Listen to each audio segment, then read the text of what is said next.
Clarice Oliveira, e tem um bastidor que eu apurei agora há pouco, que tem alguns ministros dizendo, não sei se eu vou, porque se eu for eu posso ser gravado e isso pode ser divulgado. Ou seja, criou-se um clima no Supremo Tribunal Federal de suspeita, de desconfiança entre os pares depois daquela reunião ter sido gravada. Conta pra gente quais são as expectativas sobre os penduricalhos e de que forma isso pode moralizar tanto o Ministério Público como o Poder Judiciário. Uribe, essa temática dos penduricalhos, ela está batendo na porta do judiciário brasileiro já faz muito tempo. Eu, por exemplo, se for pegar a carreira inteira, já vi inúmeras vezes em que isso chegou a ser discutido, questão dos supersalários colocada na pauta de discussão, apontada ali por vários setores de governo como algo que precisa ser enfrentado, mas no fim das contas a preservação de privilégios, infelizmente, acaba prevalecendo.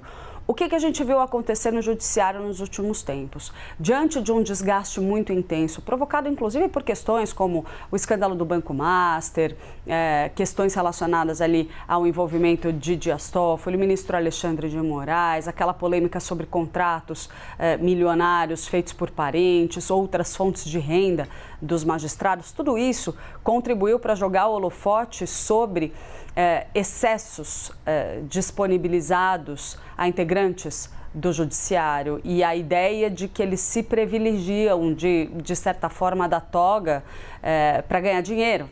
E isso é uma imagem que o Supremo Tribunal Federal quer afastar a qualquer custo. Então, dar uma resposta à questão dos penduricalhos neste momento é algo oportuno para um poder que está muito desgastado por esse tipo de discussão.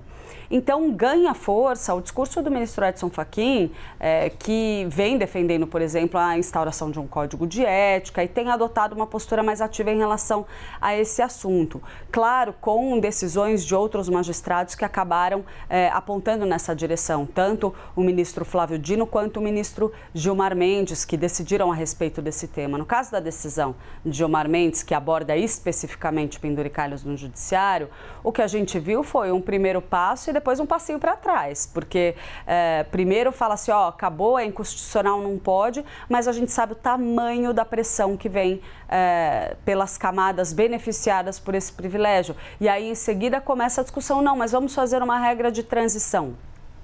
E aí fica no ar essa discussão de, bom, quando que vai acabar, de que forma, até como, tudo isso ainda está muito no ar.